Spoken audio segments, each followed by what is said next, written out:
मैं रोहित सर। बच्चों ध्यान दो, कक्षा 12 वाले कुछ बच्चे जो हैं वो परेशान है सर, वाइवा में क्या क्या कैसे कैसे पूछा जाता है। सर मैं शुक्राणु का अगर संरचना बनाया हूँ तो मैं कैसे एग्जामिनर के सामने उस शुक्राणु के बारे में क्या याद करके जाओ जो प्रत्यक्ष रूप से टीचर आपसे पूछ सके। ध्यान दीजिएगा भैया लोग, घबराइएगा मत। सबसे पहले एग्जामिनर के सामने एकदम आप कंफर्टेबल रूप में जाइएगा, विदाउट किसी भी प्रकार के हेजिटेशन में मत रहिएगा। वो एग्जामिनर साहब क्या होंगे, आपके सामने बैठे रहेंगे और आपसे जो प्रश्न करेंगे, अगर आपको आता है आप उसका जवाब दीजिए, नहीं आता तो आप उसके बारे में जो भी कुछ थोड़ा बहुत जानते हैं उसको बताइए। एग्जामिनर साहब चाहते हैं कि बच्चे अपने द्वारा जो भी कुछ पढ़े हैं वो आप सामने प्रस्तुत करें। तो जैसे कोई बच्चा है, जैसे शुक्राणु बनाना है, वाइवा में बड़ी घबराहट होती है, कौन कौन से क्वेश्चन तैयार करें। तो आज हम कुछ ऐसे क्वेश्चन लेकर आए हैं जो आपके एग्जामिनर के सामने आपको बहुत ही मदद मिलने वाला है। जैसे सबसे पहले आपसे पूछ सकते हैं कि क्वेश्चन जब भी पूछेंगे बहुत छोटा ही पूछेंगे, वो खास करके वन लाइनर ही होगा। जैसे शुक्राणु क्या है तो आप क्या बताएंगे, शुक्राणु नर कोशिका होता है या नर का युग्मक होता है। शुक्राणु का नर का युग्मक होता है। फिर शुक्राणु का निर्माण कहाँ होता है, तो शुक्राणु का निर्माण कहाँ होता है, वृषण के सेमिनिफेरस नलिका में होती है। ठीक है।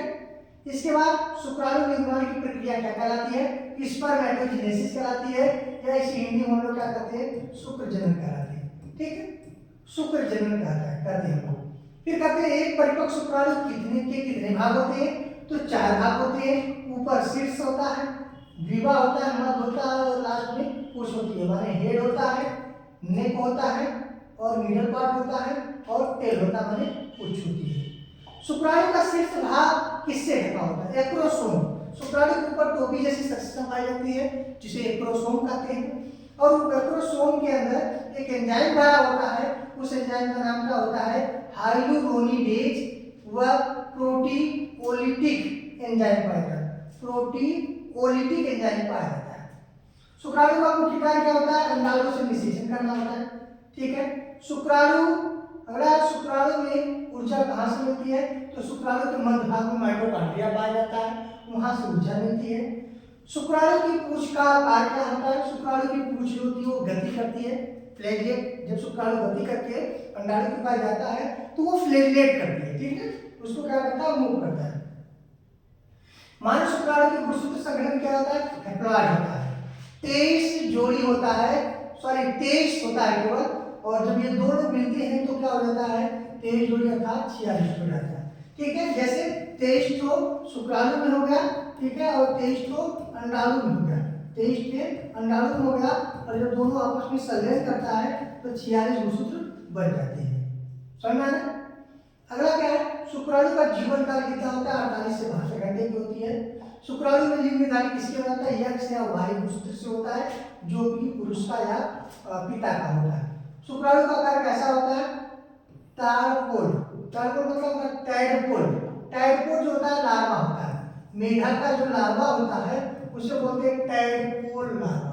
टैडपोल लार्वा बोलते हैं, वो होता है, उसे शुक्राणु की जो होती है वो संरचना होती है। शुक्राणु की नाभि किस भाग पाता है, शीर्ष में। केंद्र कहाँ पाया जाता है भाई, शीर्ष में पाया जाता है। और शुक्राणु की खोज किसने किया है, एंटोनी वान लीवेनहॉक ने किया है। एक स्खलन में मतलब एक बार में कि औसत में कितने शुक्राणु होते हैं भाई, 200 से 300 मिलियन होते हैं। जो वीर्य होता है, सेवन होता है, जब वो एक बार स्खलित होता है, बाहर निकलता है, तो एक बार में कितने शुक्राणु होते हैं, लगभग 200 से 300 मिलियन का होता है। तो हाँ भैया, आप इतना जरूर पढ़ के जाइएगा, एक बार फिर से वीडियो को देखिएगा, आपको बहुत ही लाभकारी होगा। ठीक है, चैनल में बने रहिएगा, शेयर करिएगा, बच्चों के साथ लाइक करिएगा, मतलब अपने दोस्तों के साथ शेयर करिएगा। धन्यवाद, जय हिंद।